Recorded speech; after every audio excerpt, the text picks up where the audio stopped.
What kind of podcast is this? Bad Playstyle is a book club podcast.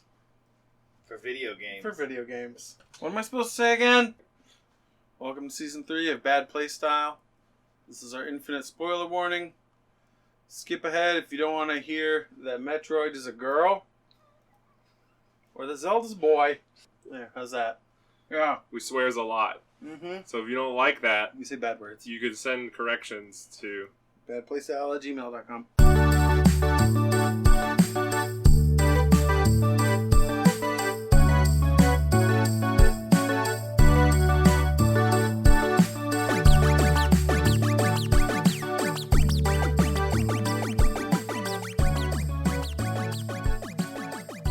And welcome to Bad Playstyle. We're back again. Hello. Hot ass room. Hi, friends. How's it going? Warm. Gentlemen. Warm and friendly. Gentlemen. Who played Pyre this week? We did. We did. I played Pyre. I played Pyre. I played Pyre so hard. Well, I played Pyre. Yeah, I guess. Did I play it this week? Yeah, I did play it. Yeah. Oh, well, it depends if you count Sunday as part of the week. Or the week It is. Well, I mean, there was a whole bodybuilding.net thread about this. Yeah. About whether Sunday is the start of the week or not. Yeah. And if you could fit 4 workouts in a week every other day for 2 weeks. Okay. It was really funny. They couldn't do it. And then they could do it, and then they couldn't, and they didn't know how long a week was. It was really funny. Okay. There's some bad bro math in there. Mhm, Yeah. mhm. Nice. Yeah. Some people were like 3.5. I was like, what the fuck is a half a day? All right, man, whatever. So yeah, we simplified the fraction, dingus. No, what you gotta do is you gotta switch to the workout week, which is 6 days, and it's just completely out of sync with the rest of the week. Yeah. Dude, Yeah. it's a With the workout rest full of the world. moon. It's a workout full moon. The workout week synced up with the regular week. It's workout Monday and regular Monday. There's 5 workout weeks this month. Ouch. All right. This is entirely Jim Bro logic. So Like, eerily accurate. Before we talk about Pyre too much, I want to talk about other stuff. Namely, the thing Owen was literally just doing before we turned the heat on in this room. What is that? Playing Wait, No Man's what Sky. were Oh, you- yeah. I bought you No bought a Man's game Sky. and you played Right, it. but so how old is that game? Wait, we haven't introduced ourselves. We haven't? Oh, we haven't. We haven't. I forgot Wow. already. It's only been like 3 podcasts. You're already taking in the heat stroke. Yeah, my brain's not working right it's now. in you. It's like Gatorade. Yeah, I was trying to type the words earlier, and I was typing words that were like God, 2000s marketing's fucking terrible. structurally similar, but like if you take out one word, it's a completely different meaning. I just kept doing that. Anyway, so let's start on the left over here. Not that means anything to the viewers. My name is not yet a shame man, not quite a shame boy, Keenan Bailey. Named it. Wow. Nailed it. Wow. Yay. Wow. I'm Matt. I've been reading it a lot. I'm usually eats chapstick. Okay. Known to some as Owen. No, no, some as Owen, and this is Bad Playstyle. If you're confused as to why we just did that, it's our checks and balances system to make sure we finish the video games we're talking about on time. Mm-hmm. Which will be a thing. This episode. What? It'll be topical. Oh yeah, it'll be top because we're handing one out. Yeah. We don't always hand one out. It's been a chicken hat light season. Yeah, but okay, we'll talk about that. That means later. it's working. We'll talk about that later. We played Pyre this week. We'll save that for later. Owen, I want you to talk about No Man's Sky. Back to my original question: how old is No Man's Sky? How many years ago did that game come out? I don't know. I just saw it on the Steam library, on the Steam sale, and I hadn't heard of it before. I So I saw. just picked it up. It seems pretty cool. I can't see why anyone wouldn't like it. I heard a snide remark on Twitter that it's been 2 years. Yeah. Okay. Yeah. It came out in Okay, 2016. I'm not trying to cast shade on No No, Man's no, Sky no. because like we're well past that. That Yeah. dude's not on TV anymore, right? Sure. And it was really just that dude, right? Yeah, no, like all those terrible, hateful things that have been sent Hello Games' way have been sent to them, and they have moved on and continued building their game. Like, that's... Oh, come on. There's still lots of hateful things yet to be written and sent to them. Well, yeah, thanks, Internet. There's some people who will never get over that war. Mm-hmm. Like No Man's Sky flags on the hoods of their pickups. And they draw, they draw the good clouds on the roof. That game's super cool. I don't know what to say about it. Like, Okay, but like You said you told us like in the chat that you stayed up till 2 a.m. playing the game the night of. Like there's a lot to take in, but and it doesn't like hold your hand like at all, like in a way that I think is actually not good. Like it just sort of like leaves you to figure just about everything out. Okay. And you start hands you a mining laser and says get good. Well, and I think this is a deliberate watch out for the Dark Souls combat. Get good. I think this is a deliberate move to get you like out exploring. It starts you on a like environmentally hazardous planet, which on one hand, like I get it, like they want you to go out and find new planets. That forces action. Yeah, but like also at the same time, like I don't know what I'm doing yet, and I'm just dying from walking around and things like that. Yeah. But yeah, I played that game till 2 a.m. 2 nights in a row, actually. Oh, fuck. Yes, I hadn't heard about that yet. Well, that's got cool drop-in multiplayer. I've been playing with my friend Aaron. I found a nice planet, and it's got little popping mushrooms on it, and I named that planet the English Country Garden. I've been having a lot of fun coming up with really dumb names for shit. Like, the first planet I started on, the one that was, like, had acid rain all the time and shit. Sounds pleasant. Yeah. What'd you name it? It's called Harriman's Hellhole. Mm-hmm. Good. And, like, I have a little base on it, and I've been thinking about going back to pick up those things, but, like, also, I just could not do that. Yeah. Like, why would you go back? Those things don't seem... You're in a better place now. Irreplaceable, right? I got a big robot head with enormous robot eyes, and I'm making friends with little dinosaur boys, and, I don't know, it's a cool game. It's very relaxing. Cool. It's sort of... I remember... what was that shitty MMO that like a bunch of WoW devs made after WoW? WildStar. I remember in WildStar... WildStar! What? That's what you yell when someone's about to fight and you're filming. You should have said when someone's about to send out a bunch of like telegraphs on the floor. Because that was their big thing, right? Was the telegraphs on the floor, remember? Anyway, so WildStar, they were like, there's... like a couple of gameplay styles we want to cater to, and one of them was like exploration, another one was like learning the lore, another one was like combat, and another one was creating a house. There was crafting. Yeah. So like, sort of seems like that exploring one. Yeah. We're kind of just doing that. Yeah. With, not to bring up WildStar positively. No, but, like it has some things. Sure. I wonder if that game's even live anymore. I don't think so, but there's not a chance. I was on. No, it can't be because I was on the developer's website today, and it's not on their website. So, that's what you've been playing. Did you want to talk about anything else you've been playing? I don't know. That's about it. That's really. about all you've been doing? Okay, cool. I played multiplayer Pyre and Lethal League at school with children. Oh, cool. Which was dope because we're going to talk about Pyre in a little bit, but I just want like that game is mad complicated just from like there's a lot of dropping somebody into it. Sure. Right? And there was this like a few matches I played with just this one kid, and he was like he didn't get it, but he liked the art style enough to stick around. Sure. I think that's what was going on. And then there was this point where he got it. He understood how to do it, and he started like killing me over and over again. There was just a switch. There was a switch because I was beating him handily every single round, and then he figured out how fast Sir Gilman is, and just like worms, man, worms. Yeah, I can't do two things at once, and he can because he's a child and he's faster than me. So yeah, it was tough, but it was cool that like an 11-year-old's able to pick up this video game, master it in an hour, and kick my ass at it, even though it's like way complicated. I'm glad you can sit here and appreciate that instead of being mad about it. I mean, I was mad at the time. Yeah, no, like anyone would be, but like that you're away from it now, and you're like, that's actually pretty cool. Well, I mean, good. Like anytime I can get the kids to like engage with a video game that's not Minecraft, Super Smash Brothers, or FIFA, I'm pretty happy about that. But what about Fortnite?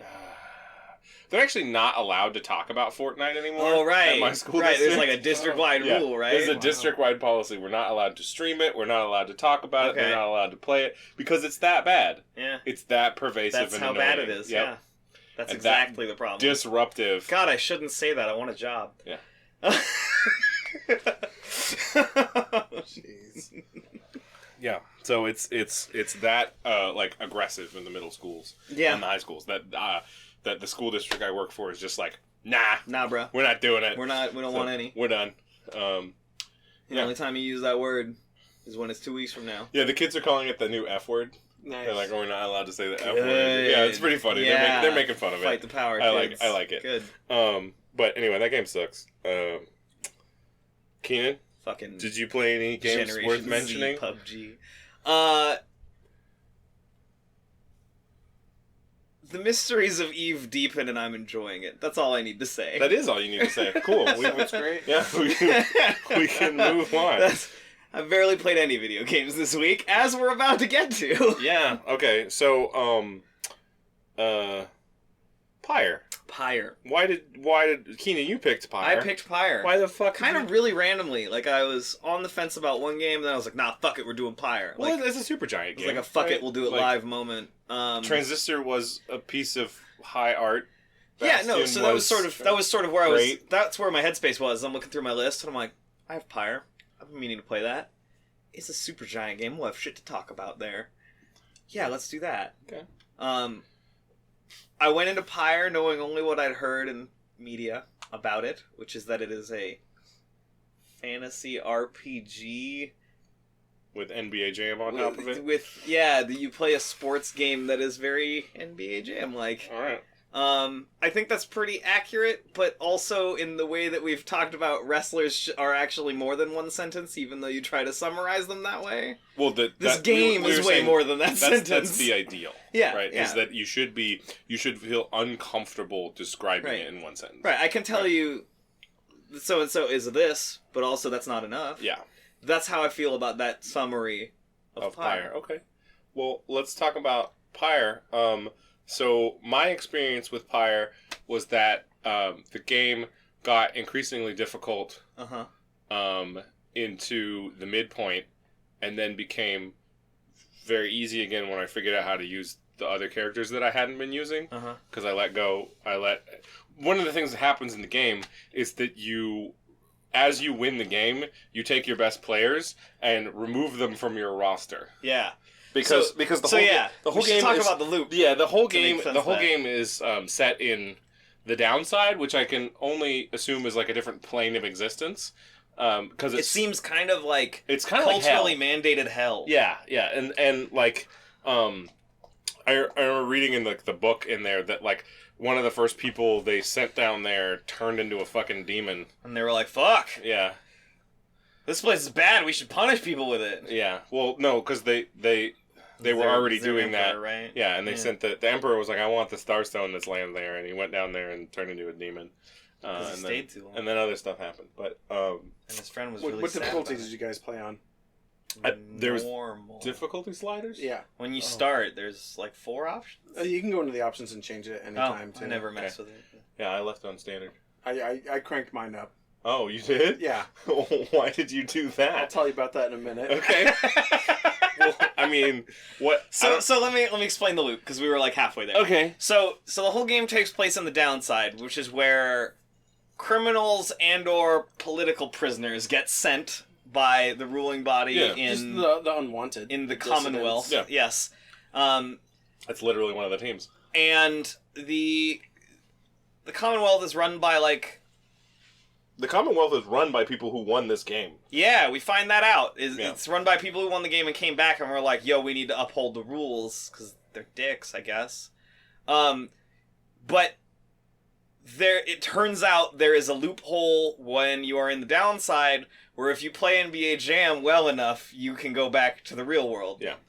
Well, I mean, it's the whole purpose. It's not just that it's like hell; it's that it's purgatory. Yeah, like its whole function. You can spend enough time in the fucking down under or whatever, and perform the rites well enough, and get your life back. And even if you come back as a freaky ass demon, they'll let you go. People are cool with it because you did it. Good on you. Yeah. So the way the gameplay loop works is you play a varying number of games against teams in the downside. And then you get sent to the mountain that is, like, covered in god statues. Which is where the old emperor died. Yeah. Yeah. It's, like, significant. And you play a game there that is a... Liberation rite. Yeah. Yeah. The game is called The Rites the entire time. Yeah. and you play a Liberation Rite, which has no rule changes, which is kind of an interesting thing. I kind of expected that when they made it a big deal. But what happens at the beginning when you're picking your team in a Liberation Rite is the first person you pick is the person you're nominating to go back to the Commonwealth if you win. Well, so just minor thing here. It does sort of have a rules change. Once you get to a certain point based on what team you're facing in the Liberation Rite, they will get an advantage over you. Yeah. Like, if the Harpies team, if you're playing against them, they get to start midfield. Yeah, that after shit 50 points. It's really difficult to deal with. It's very oppressive. Really quick. Yeah, and that was one thing I wanted to say is we talked about this briefly. You apparently played murder everyone all the time ball, and I played squeak through into the end zone ball. Yeah. Yeah. Owen, how did you play this game? I lost every single match that I got into. Every single ritual combat. So, did you turn the difficulty up so they'd go faster? Yes. Aha. I got tired. I got tired of how long it took after a while. Okay, and you're like, no, beat my ass harder. Why did you choose to do this? So like the game has this like fundamental narrative design where you can win or lose any amount of matches and like play the game all the way through and see it to its conclusion. Okay. And I'd heard about this before you had even picked Pyre. Oh, okay. And I thought that was like a really fascinating game design idea of like how does this get executed? Like it's like failure in video games is like this very like no thing.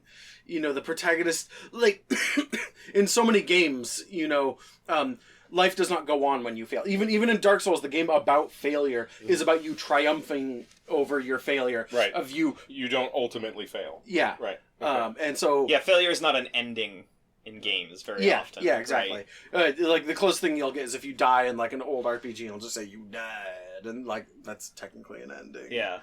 But not in like a wrap up the story, tell you what happened way. And so this was a bit of an experiment on my part. It's like, okay, let's see how committed they are to this idea. Right. Like if I lose every single game, if I play the fucking worst like ritual basketball in the world. Okay, cool. I appreciate your sacrifice. Well, so what's the difference? Like, what happened? Not much apparently. Okay. At least it didn't seem like it to me. Obviously, I didn't play through the game twice. The old BioWare choice. Did Sandalwood's plan still go off? Yeah, but it's a mess. Okay. Yeah, because like I was noticing the more I won, the more my chance for success with the plan went up. Well, yeah, because so I imagine your chance on the plan was very low. When you first go up to the, so we should explain who Sandalwood is. So. He's a tree man. Yeah, well, that's not enough. But so funny. when you're playing the game, you are like a cripple in the desert who's dying of thirst, and the three main characters find you, and they're like, "Hey, there's this dude," and the demon's like, "Let's kill him," and the dog is like, "I don't care, I'm leaving." And the dog with a mustache. Yeah, it's the dog with a mustache. I shaved his mustache. I did too. I regretted it afterwards. So bad. I felt bad about it. I was poking fun at him. I didn't realize that he would rip it off if I told him I didn't like it. And never even bring it up. Yeah, it's like reverse Da Vinci hug. Yeah, it was whatever. Thankfully, There's consequences for the things you say to people. Yeah, apparently. What did you name your vagabond girl? Oh, Zay. Zay? With an X. K. I named her Shay. Yeah. Yeah. I thought that... You meet a girl in the bushes, and she's like, I don't know my name, and then looks at the camera and goes, what's my name? And you get like 14 options for her name. They rhyme with gray. Did you see that you can name her Bay? Yeah. And if you mouse over, it's like, this is surely not the correct answer. Yeah, I did like the little editorials in there. So anyway, you're a guy who can read, which is apparently illegal in this world. Reading is mad illegal. Because it turns out there's these books laying around that tell everyone how freedom works. Yeah, so they hook you up and they're like, hey, so our benefactor, the guy who's like bankrolling this whole operation, his name is Sandalwood. And you eventually meet Sandalwood, and Sandalwood's like, hey, I got this plan. We're going to get a bunch of people who hate the system topside and, like, knock it over. And you're like... We're going to do that with fantasy basketball. Did you guys ever fully trust him? What, Sandalwood? Yeah. Yeah. Okay. He seems I don't know, he kind of skeeved me out from the beginning. He's kind of weird. Yeah. Yeah, he's kind of weird up front. Just to put it out there, I saved him till my final Liberation Rite. Yeah. Because I did all 6 of them, and I won all 6 of them. Okay. On the last one, it was... I used Sandalwood, Sir Gilman, and Bertrude because I knew Bertrude didn't want to leave because she's like fucking from the downside. Snake Lady, right? And the Snake Lady from the swamps. Yeah, I sent her up. She didn't care. Sir Gilman is a jobber in honor, and he has a ton of honor, and he knows that he can stay behind, and everyone else will take care of business. And Sandalwood, I saved him for last. I was like, Sandalwood, you want to go? And Sandalwood was like, no, and you go. Oh, sure. So, like, that last thing where Sandalwood was like, instead of me going, you should go, because you, like, which made is this which whole is a program thing that's happen. cool because there are people constantly telling you don't get to go. Right. Oh, right? yeah. From the beginning, you're told that, like, You will never readers get don't get to go. Sorry, bud. Yeah, because you're not on the court. You're not part of the triumvirate of your team. You don't get to participate, or you don't get to, you have no chance for escape. So, the final match was between Sandalwood and Oralek, which I figured was, like, cool. I think Oralek's always the last man. Yeah, well, so it was like a cool thematic thing that I chose Sandalwood as my center and the one we were offering up versus Oralek because of their shared past of Oralek being on his team before, having been offered up, and then getting their other teammate killed because she tried to take it from him. Mm-hmm. And I think Oralek is a big doo-doo head and a butt licker. Yeah. And Keenan disagrees. I think he acted very poorly. I agree with that, but I gave him the go-ahead in that sequence. The thing that made me, like, really unsympathetic to him was, like, I get, like, in the moment of, like, oh, this person took my chance for escape, and that's why I'm mad at, like, all these people that, like, right. it's not but really he's been their on fault. this shit for years. Yeah, and it's like, he's had a lot of time to think about it, and he's literally breaking the universe to get revenge. And he still comes to the conclusion that it's their fault, and it's like, really, dude? Yeah. It's definitely not. No, he's very and you childish. can go suck a fart out of your mom's ass. So he's actually a little better than you'd think, because if you lose against him in the final right, he still offers. You can talk to him, and he will give you his spot. Oh. Like, you can talk him into it. Okay. I think you can also just get yourself stuck in the downside. Mm-hmm. I'm not sure. Did you opt to leave? Yeah, I didn't. So we've done all of them, I guess. All three of the options at the end. Well, Sandalwood was like, "Hey, do you want to go?" And I was like, "Hell yeah!"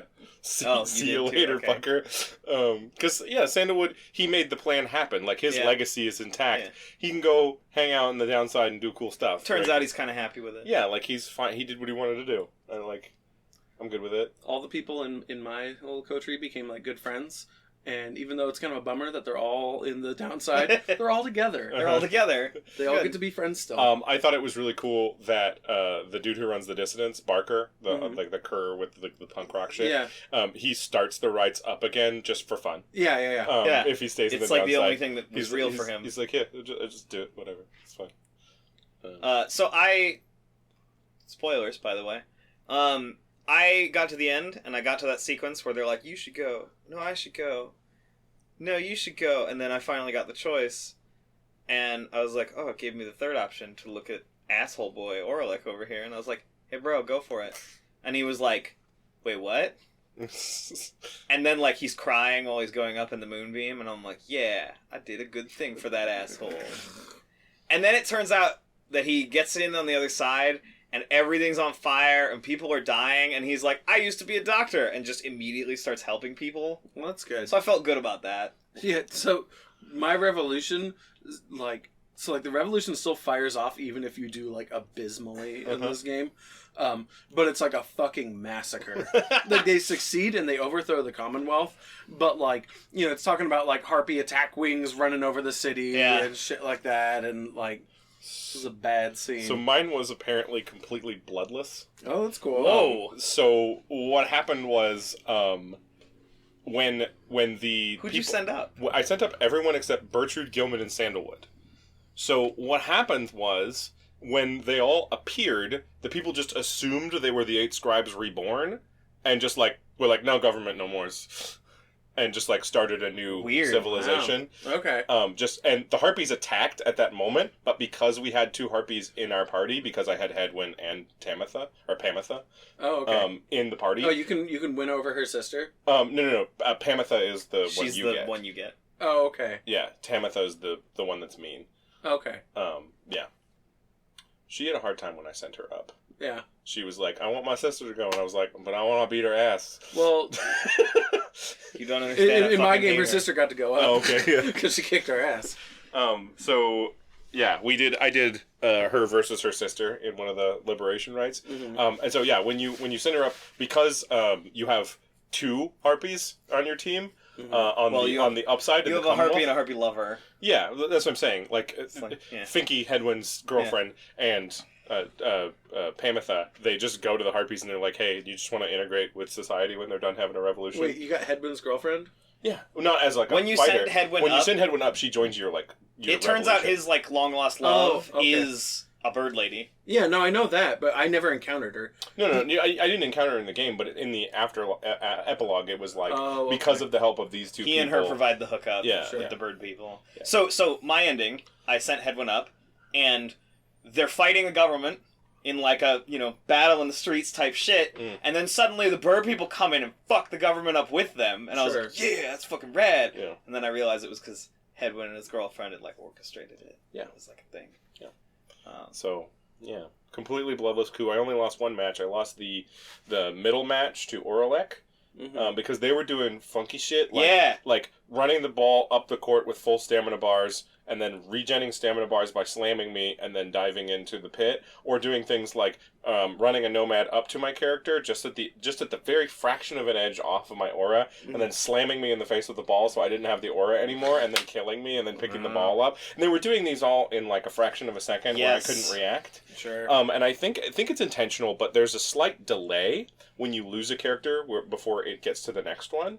And they were able to use this slight delay to kill my next character. Sure. Right? And they were just like murdered me. So, and that was, to be fair, a complete nadir of like understanding and power for me, because that was the first time I picked up Gilman, and that was the first time I picked up Pamitha. And I only had Tizo, and Tizo blows himself up. So it was like, fuck. I like Tizo. Tizo's my the favorite. clutchest motherfucker in the entire world. Zip is so good for defense. I don't care about his abilities. I just think he's cute. Those little bats are very good. Every time I go inside the wagon, I click on all of them because they're very fun to watch. The drive imps are great. All right, so my favorite character is Sir Gilman. Yeah. As far as like story wise goes, for actually playing, it's Galadriel. Yeah. Yeah.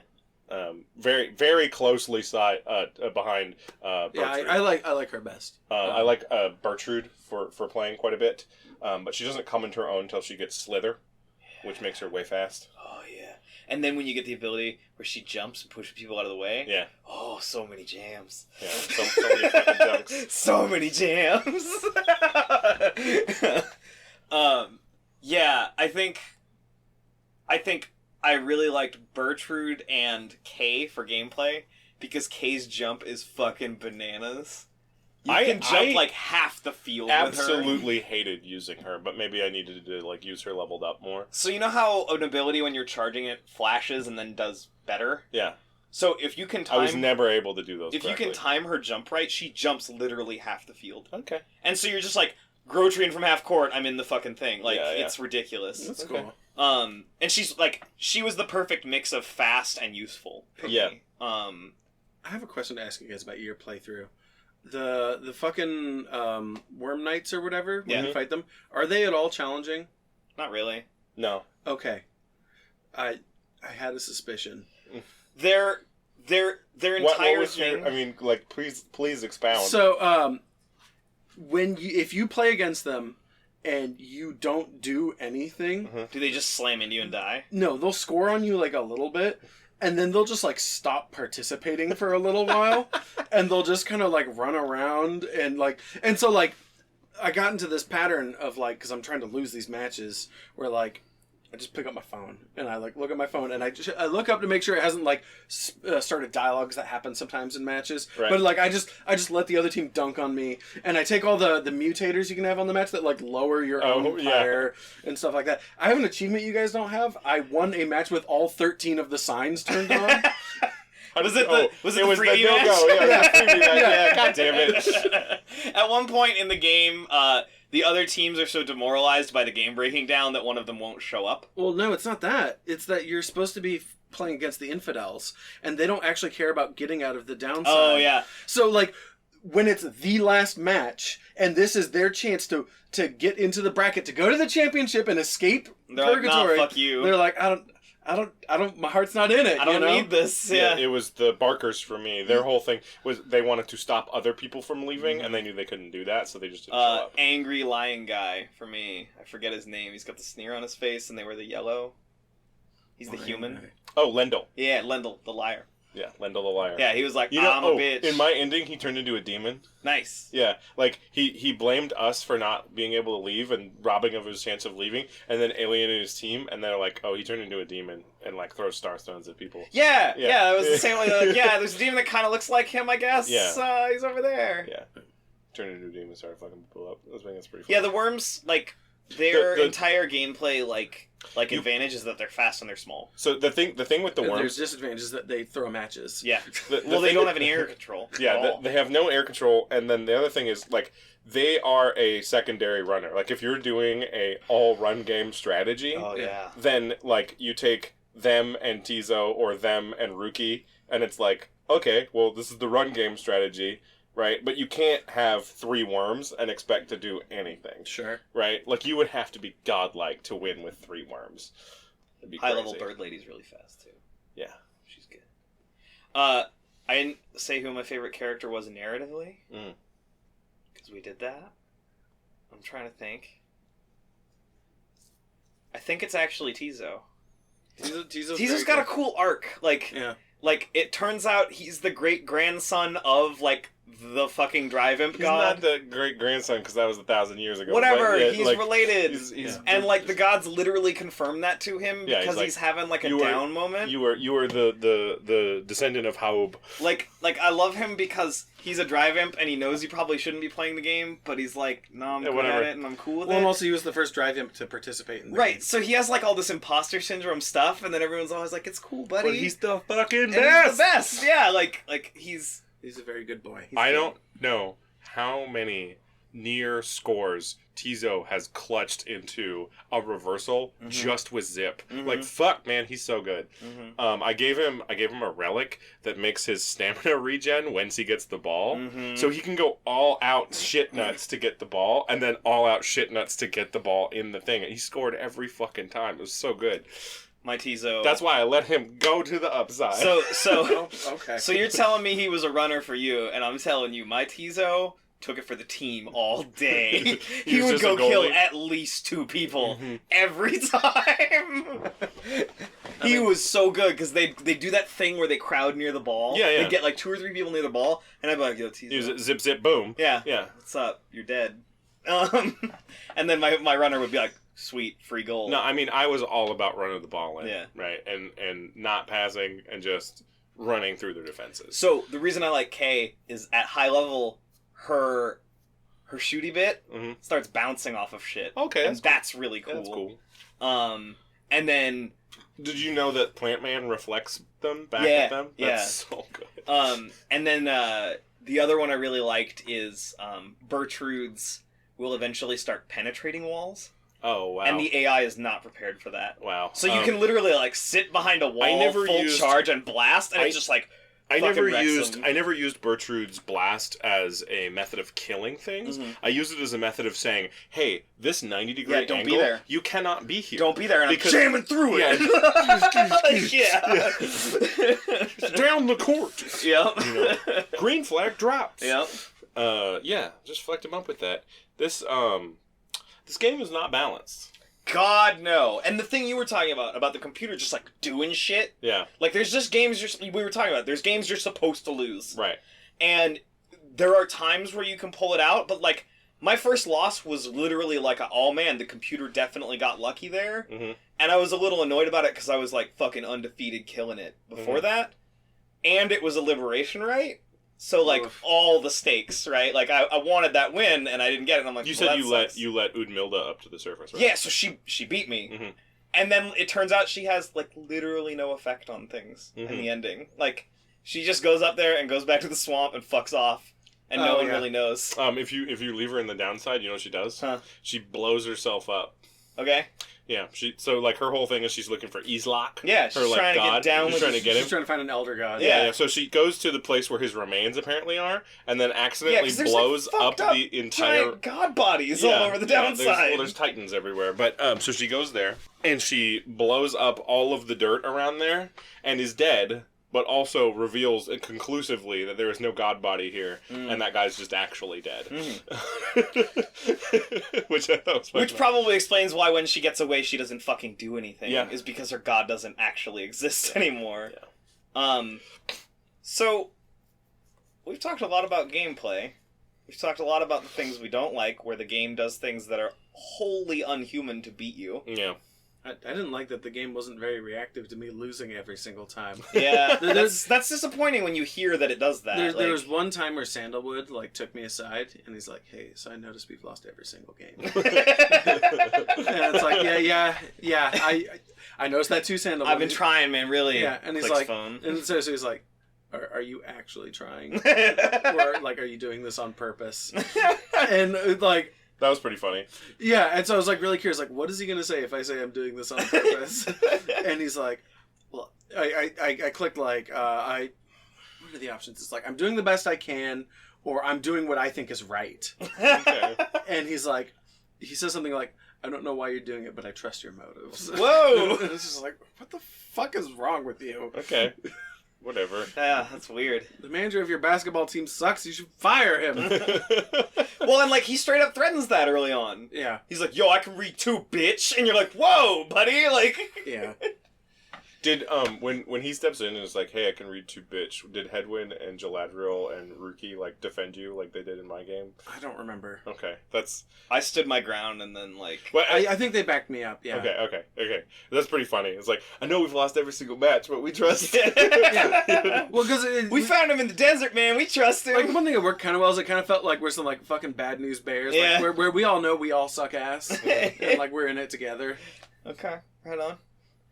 So this game is a Supergiant game, and there are a lot of things about Supergiant games that are in this game that are in every other Supergiant game. Like Darren Korb. Like Darren Korb's fantastic music. Yeah, some good music. Although I could use slightly less vocals. I will put that out there. Yeah. It was pretty distracting a couple of times where the minstrel I and love how Celeste... fucking literal the vocals are. Yeah. Like the ending song just literally listed who was in the downside and who wasn't, and I was like, good. We just did that. I love how literal the songs are because they're very beautiful, right? There's really nice guitar, they're singing very well, and then it's just like I'm summarizing what happened lyrically, and I'm like, this has a really weird charm to it. Doesn't Tenacious D do a joke about how you're just literally not supposed to do that? Right? Yeah. No, that's why I'm like, yeah, like break the rules, do it. But like the visuals in this game are insane. Oh yeah, the whole game's gorgeous. Like the way your little wagon chitty chitty bang bang thing like animates as it like trundles along. Yeah. Like trundles is a good word for it. The world map environments are insane. Yeah. Like I even thought that the voice acting being like weird mishmash Latin was pretty cool. Yeah. And like every character has their own voice, both in the text and audibly. Yeah. Even though they're like simlishing audibly. I will say though, I played the last part of this game pretty quickly because I wanted to get done with it. I wanted to be done. I had things to do the next day. There wasn't much time left, I thought, for me to play the game. Yeah. It's a long, it is an arduous game. So about 2/3 of the way through the game, I stopped enjoying the visual novel aspect of it because it was kind of just bogging down the actual game. Like, I want to be done, you're in the way. Yeah, like, hey, Sir Gilman, your emotions are cool and everything, but, like, I need to go kick some harpy ass and, like, get you off this planet. Sir Gilman was a character I could never get invested in. Like, I just didn't care. Like, it's like, I get it. You're, like, you're a doofy knight who is very silly looking. And so, like, I just never paid very close attention to his crap. I appreciated how excited he was at all times, but he wasn't my guy. There's a thing this game has that, like, every Supergiant game has where, like, the world it exists in is, like, implausibly small. Yeah. Like, the Commonwealth sounds like it's a single city. Yeah. So why does a single city get its own hell? Yeah. Get access to the afterlife. Get its own hell and its own pantheon and its own, like... Like literally, like, stars are winking out in the cosmos. like Yeah. just for the government Yeah. of this city, like. But I kind to of be fair, like, those stars are in the downside, that's which is sort of part their of- personal hell, but Yeah. still, it's fucking weird. that's part Yeah. of the weird charm to Yeah, the and Supergiant and formula. then they're all is- like that. Like Bastion is like the whole world of Bastion is like these two factions. These two nations. It's like a fighting. town and a bunch of shit around it. Well, it's two nations. Remember, Yeah. because one. Whatever. We're not going to get into Bastion. And Transistor is very much like that too. Yeah. They all have this like very deliberately small story to the point where like it makes it feel like a fairy tale. Yeah, it's a very player versus That's a environment good point. type thing. Like it's Yeah. a very whimsical. It seems like a very deliberate move on their part to like not make it part of a big believable world, but like rather this. No, this is Yeah. what we're doing. Yeah. And we have filled it to the brim with goodies. Yeah. With fun bullshit. Yeah, it's great. And like also like every other Supergiant game, it's like kind of sad and tragic. Yeah, there's like a lot of like surprise emotional depth. Well, and it's like It's like, hey, I stabbed you with a feeling. Like, well in this game, like all the like almost every character has like some form of like unrequited love. oh yeah, like the whole game is about redemption, right? So Well, it's like, like the minstrel and what's her name at Celeste, the gates. yep. Yeah, and Well, fucking because it's the sun and the moon. yeah, and like the swamp lady on your team. She's in love with Sandalwood. She wants Sandalwood, and Sandalwood doesn't want it. Yep. And Harpy. Edwin's got a girlfriend. and- Yeah, he's got a girlfriend he can't get to. The Harpy's sister hates her, and she loves her sister. Yeah. Rookie needs to get back to his mom. Yeah. Um, And his uncle. yeah. There's a bunch more. Like I was thinking about it. There's like you can go down like almost every. Or Alex being a dick to Tika or Tizo. Yeah. Yeah. Yeah. Or even like that one fucking demon I went up against who With like Chin, yeah. Yeah. So he won in my game of course. Ignarius. And like as he's ascending, he's like, "Whoa, you got a demon girl on your team? Hey, girl!" yeah, no, Like- that's that guy's whole thing. Yeah, and like in his epilogue too, and it's like at the end of the game, it's like, and he was very sad because he never met anyone. Yeah. Yeah. In mine, he's in the downside. Oh, and Shay likes Almer. Yeah. Yeah, so in the downside, Ignarius is like turns into a bouncer and like just kind of muscles his way through life and always misses curly horns, and I'm like, dude, let it go. She Yeah. wasn't even into you. Like, Yeah. Galadriel was not into that, dude. like, She's great too. yeah, she was my first up. I was like, you get to go. Oh, she was my first up too. And she was like, wait, Even- what? Yeah, she was my... So, the way I think about it is goalie, top wing, lower Yeah. wing, and the lower wing plays midfield, Yep. defense, and offense. Top field is strictly a runner, Mhm. and the center is the fucking goalie. So I was Right. playing the game So, thinking... so let me finish. Go ahead. My setup was Tuki on top, Uh-huh. Headwind on the bottom, not moving, just providing stamina regen okay. to everybody, and then Galadriel holding down the goal. Yeah. Right, and that was the thing. That's what we did. Isn't that Jodariel? Jodariel. Yeah. Okay, yeah, that's correct. Sorry. Whatever. And I sent her up first, even though I didn't have a backup goalie. And then the game handed me Tizo, and I was like, oh, cool, Tizo has tons of presence. So yeah, I was operating under the assumption that we were gonna jam our way to the Commonwealth, and then we were gonna jam with the gods. So I was building like the super team to send up, Okay. right?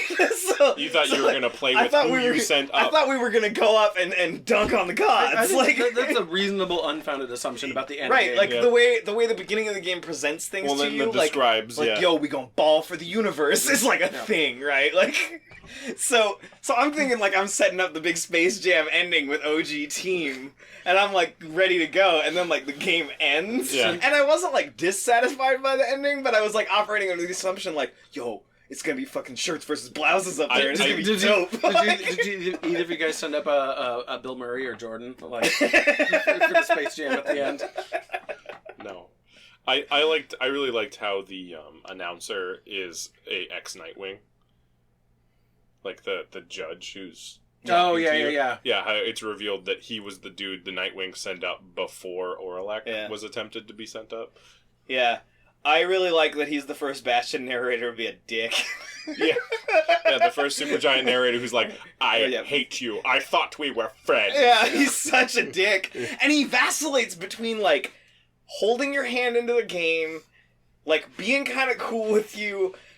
Somewhere towards the second act, he's like, yo, fucking stop it. Well, he starts, And then he starts like, lying to you. He starts, there's a traitor on your and team, Rita. he starts like accepting that you're like the shit in his cut, and like just sort of gets lazy for a while, and he even like legit cheats in a couple of games. Like, I had a game where I'm winning, and then suddenly out of the sky they get 50 more fucking hit points. And I'm like, yo, fuck you, dude! Like he's literally cheating to try and fuck you over. His finger on that little cosmic scale. Yeah, like, and I'm just like, yo, this guy's a dick. And that's why I wanted, like, that catharsis of, like, jam on this dude. Like, you know? I mean, he destroyed his government. You know, like... Oh, I definitely jammed on him, just not how I thought I would. Like, yeah, we, so apparently in the Bloodless coup, we took all the hardliners in the government and sent them to the downside. Oh, damn. And then everyone else who was who was willing to cooperate. Some real French Revolution shit. We examined whether or not they were cool, and if they were cool, they could stay, and if they weren't, we exiled them.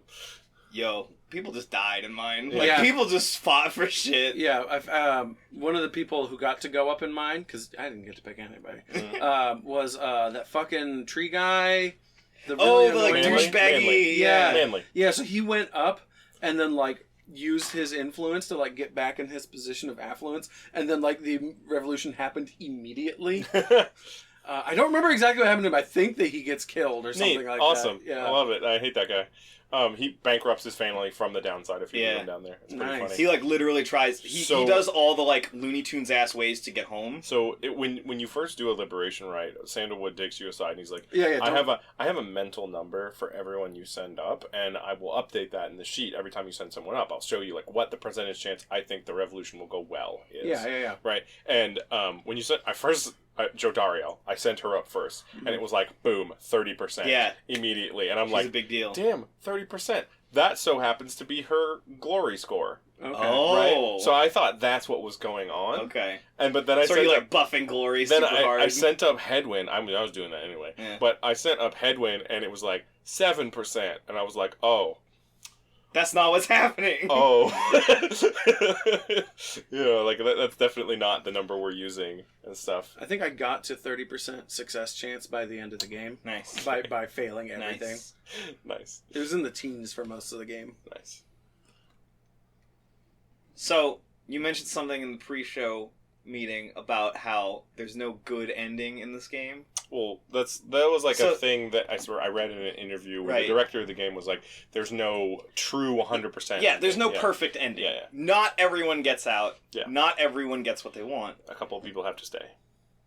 I found myself, as my team got smaller, feeling worse and worse about who I knew would be staying behind. I don't know about you guys. Like, No, I guess Owen, that's not really a factor for your fairly playthrough. early on, I did a mental calculation. I said, who would be the most okay with sticking behind? Yeah. And Sir Gilman, while I love him, is an idiot. Yes. Right? And he would do very little good up there, and he, like, it doesn't matter. He would, I think, have a worse time back in the solar, the water dominion, the sea dominion, because everyone would be a dick to him. Because that's apparently what the worms do. They like scaving each other up. Yeah. You know. And then Sandalwood understands the necessity of someone staying behind more than anyone, so I let him stay behind. And then Bertrude has a fucking casino. Literally gives no fucks. Like, she owns property in the downside that's successful and gets her money. And I was like, she would probably rather stay. So I did that calculation, and I said, this is my team for the final battle, because I like that team, too. Yeah, no, it's a good comp. Yeah. And because it's Bertrude is oppressive, Sandalwood is oppressive, and you cannot stop Gilman! So... Bertrude went up because I wanted her for the God Jam. I was like, Snake Lady, you can dunk on 3 people. You're going to the God Jam. So this sounds like Keenan's got an excellent premise for Pyre 2. Super Giant, we know you're listening. Please, you can contact us at badplaystyle@gmail.com if you would like to buy our idea that we're putting on the internet publicly. For free. Yeah. Yeah, no, like, I'm totally okay that wasn't the ending, but, like, I was operating under that pretense the whole time. I think I would have made different choices if I'd known that wasn't the case. I sent up who I felt deserved it. I felt like the each game time. fed me stories for people as I was deciding they weren't going up, and then I was just like, fucking, ow. Like, you just punched me in my emotional stomach. Thanks. Ow. Yeah, like, I sent up Shay because she doesn't fucking deserve this. I sent up Headwind because... It's Headwind, man. He's the guy who, like, you helped me out. Mm-hmm. You know, I sent and up Shay's like the special kid everyone hates because she's special, and that's not cool. right. I sent up Galadriel because she's the fucking anchor of my team. I sent up Ruki because he's a good guy. Yeah, Rookie's a good boy. I sent up The best boy. I sent up Pamitha because I felt that she could make the harpies come around to my side of things. I sent up myself because I'm the best. So you know the worm knight who sucks. Sir Deluge. That you go up against. Yes. Apparently, him going up was like hugely helpful to the revolution because he gets like saddled with his unit again, like leading his unit. He's on the defense. Yeah, and he's a huge tool. And he's a coward. He runs away. So every time. he turns and runs, and his unit like scatters. Yeah, and, that's awesome. They get fucking massacred. That's hilarious. Yeah. Any final comments upon this game before we move on to the Not Real Game Awards? Oh, Supergiant's keeping it up. Yeah, Supergiant's keeping it up. I highly suggest seeking out people who can handle the complexity of this game to play in the Versus mode. The Versus mode is very cool. You can get access to all the talismans and stuff. There is a talisman that makes your aura not go away if you're holding the Starstone. Yeah, I was you like, can't cast it. I saw that and I was like, what the fuck? That changes everything. Yeah. Like, that makes there people was like also- Jadariel there was just march. Also, a one where if you die, you either come back as a howler or with infinite stamina briefly. Oh yeah, I had that amulet. Yeah, I never. I gave it to Gilman because he has a really fast respawn time. So I would like die and get Gilman back and switch to him, and just be like, bye. See, my favorite talismans were the ones that made me win more. There's the tooth that gives you more glory. Yeah, and there's one where I got Bertrude up to 45 damage if I'm winning. At first, I had her talent that gave me more if she won, and then she had the thing that if we're losing, she gets more points too. So Bertrude was like, "Yo, hedge, yo, hedge the score." Like, but then I realized that wasn't gonna happen very often, and she went full offense, and it was good. Yeah, Slither is really good. So, Not Real Game Awards time? Not Real Game Awards, let's do it. Not Real Game Awards, Yeah, alright. let's do it. Todd Howard's. 0. None, yeah. Yeah, I can agree with that. It's hard to be an indie game, and like, granted, this game's like on the boundary of what's an indie game. But like, it's hard for an indie game to get very many Todd Howards. Yeah, alright. Yeah, they didn't make it map first, so. Man, when you told me that... It makes everything make sense. It's so frustrating. It makes everything make sense. Okay, Brandon Chung. I'm going to say 0. I don't have any compelling reason to give this a Brendan Chung. But beyond the voice acting... Okay, I give it 1. Okay. That people speak a nonsense language. 2. Because it's like very much its own style and doesn't give a fuck in the same way like a Brendan Chung game does. I'm going with 1. Yeah, that's fine. Just for the voice acting. Yeah, no, alone. that's fine. Maybe a little bit of what you said. Nina Freeman. Ooh, I felt things. Yeah, I'd give. I'm it gonna go 2. 2 or 3. Or I'm something at like 3. I'm at 3. 3. I can do 3. Yeah, I'm at 3 with this. Yeah, there were like I did not expect to get nearly as attached to anyone. Yeah, as it did. I did. I mean, it did the VN thing. Like, and it did a the visual good novel job thing. of giving me reasons to care about each character individually in a way that like I enjoyed. I did not care about each character individually. I related and understood to their stories. Yeah. Let me put it that way. Simon Vickland. I'm at a 0. Yeah, it's not the same feel. J.E. Sawyer. I am at a 3. Yeah, I'd give it a 3. I am at a 3. I think if it weren't for the thing we talked about with Supergiant worlds being small, Yeah, like it could be a 4. Yeah, if there was more context, I would care more. Yeah. Is it a 3.5? If it was a bigger No, world. we do whole numbers here Okay, on alright. this show. Well, also I'm not doing 4. I'm doing 3. Okay. Okay. Unless you're doing 4. I just Jeff Bezos. 0. 0. That's the same thing I said about the. I mean, we are in a post-apocalyptic nightmare world, but it's not in the same way that Not Bezos like that. generates. Yeah, You know how hard it is to deliver shit to the downside? it's not that hard. you send it down the river. You need a lot of imps. No, just- No, you send it down the river. Like Ruki was the supplier for the shopkeep that you buy from. Oh, Before he was Falcon sent. Ron. We didn't fucking talk about Falcon Ron. Yeah, And Dad. yeah. He's the best. he is not. He is annoying. He is an amazing shopkeeper. So so like Ruki, before he was exiled, would send supplies down and somehow get money back down the Like, river. some They're- bullshit metaphysics They're Congress. very vague about how that works. Yeah, that's just fine. So Whatever. Falcon Ron's a weird goblin who rides a giant slug he calls Dad that he talks to. And he he also has has no slug stuff. ideas about commerce at all. Yeah, he thinks that if you sell him back the item, it should be the same price. He literally asks you at one point, like, "Hey, do you guys think I should have a sale?" like that's one of the dialogue options when you would talk to him. You're like, "Yeah, you should have a sale." He's like, "Yeah, I'll think about it." So he's so fucking like Tarn Adams. I'm at 0 on that. Yeah. I feel bad because like Supergiant games deserve not real game awards, but none of them are in their wheelhouse. Hey, whatever. We've given out a fair number of points, more than we usually do. Okay. Because of the multiple threes. Okay. So the Tarn Adams. Like this is Tarn Adams. This is like the Adams. antithesis of a Tarn Adams. Yeah. Because like a Tarn like this Again, is it's all not big bespoke story. Yeah. It's all individual people and their feelings and their names. It is all human, not computer generated. Yeah.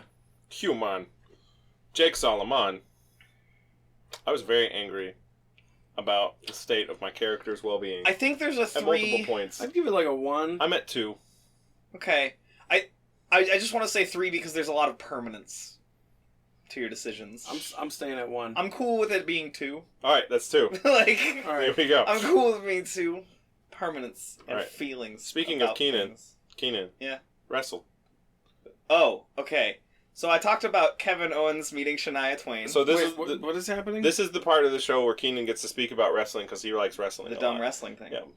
So Matt, you and I have discussed at length the plot device that is the Money in the Bank suitcase. I love it. It's my favorite part. It about is wrestling. the best part of Yeah. of WWE More wrestling. of that kind of thing, more of the time in So- all leagues. So the Money in the Bank briefcase, for Owen and other people who do not know. Well, I mean, obviously I know. You just need to explain it for the Okay, audience. for the viewers. Owen knows everything about wrestling. Yeah. So the Money in the Bank briefcase is a briefcase you win in a ladder match wherein you climb a ladder and unhook the briefcase. Oh, I've seen that. Yeah.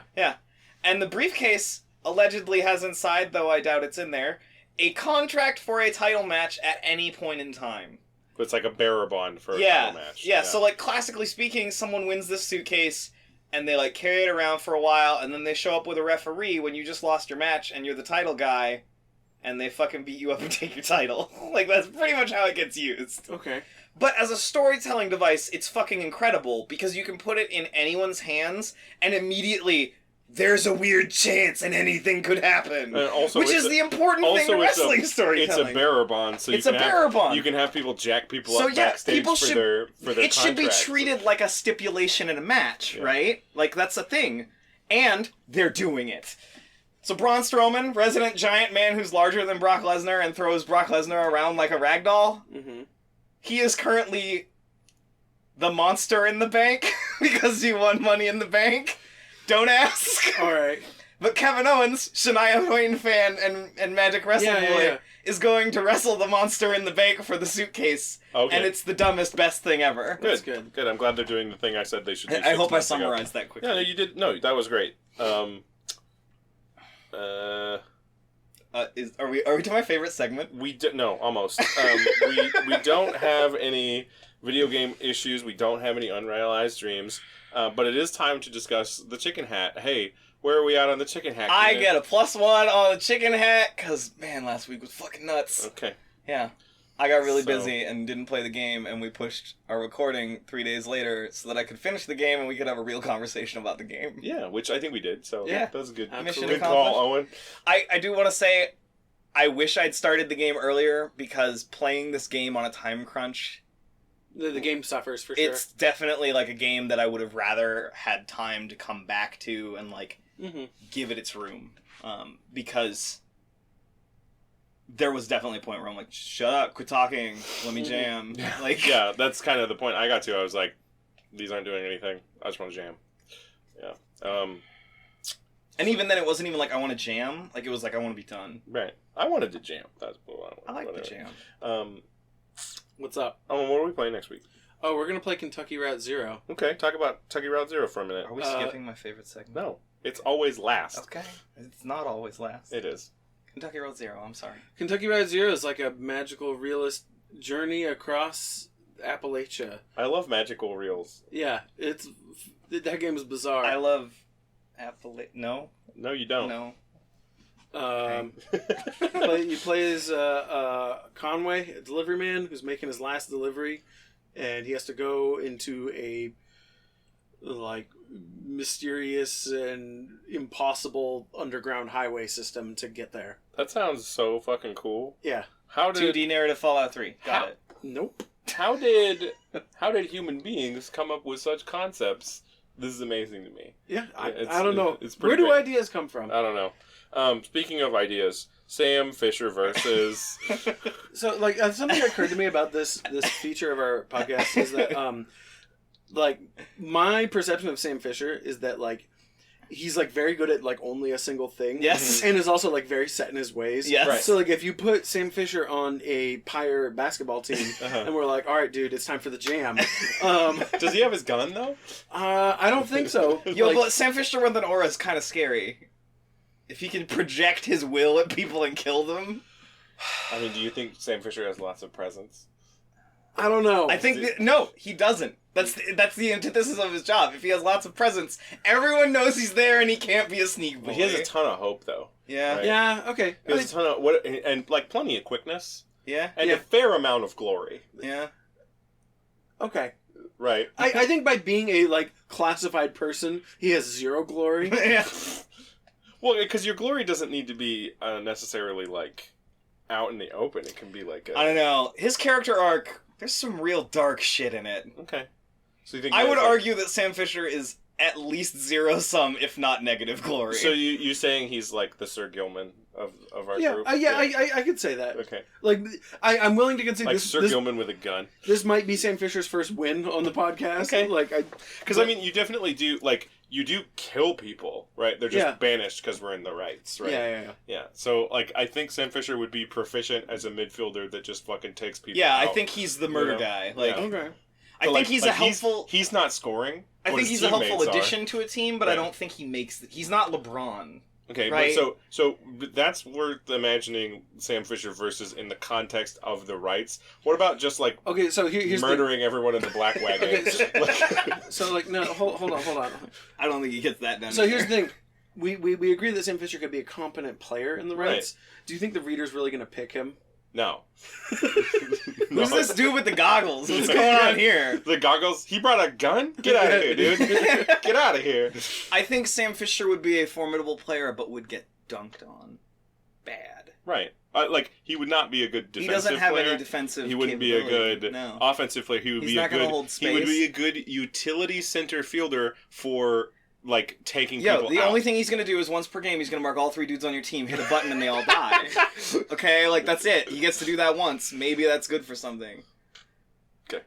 So Sam Fisher gets dunked on. So, I think Sam Fisher would do well if he was picked. So I think Sam Fisher takes this one.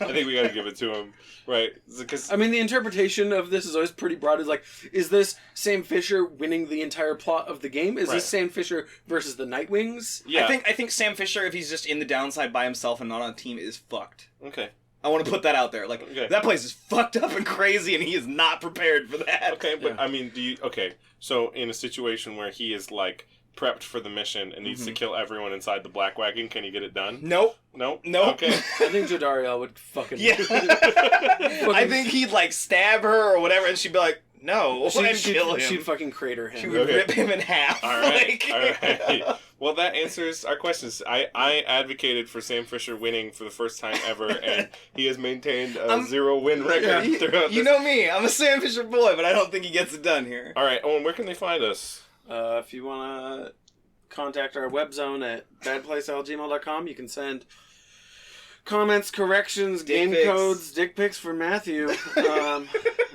You can also, if you can tell me why Sam Fisher versus appeared in the Doom Agenda in Hey, the we first would place, love to know. I would love to know. Who said? Who did that? I believe I would be the one. It's but, not shared. But it's, You have to have access to right. my phone. No, like that's what I'm saying. Is like I believe I would have said something that triggered this, but Anyway, see you later, guys. We'll see you in Kentucky Route Later. Zero. Oh, hey, we have a Twitter too. Oh. yeah, at Bad Playstyle on Twitter. Chirp.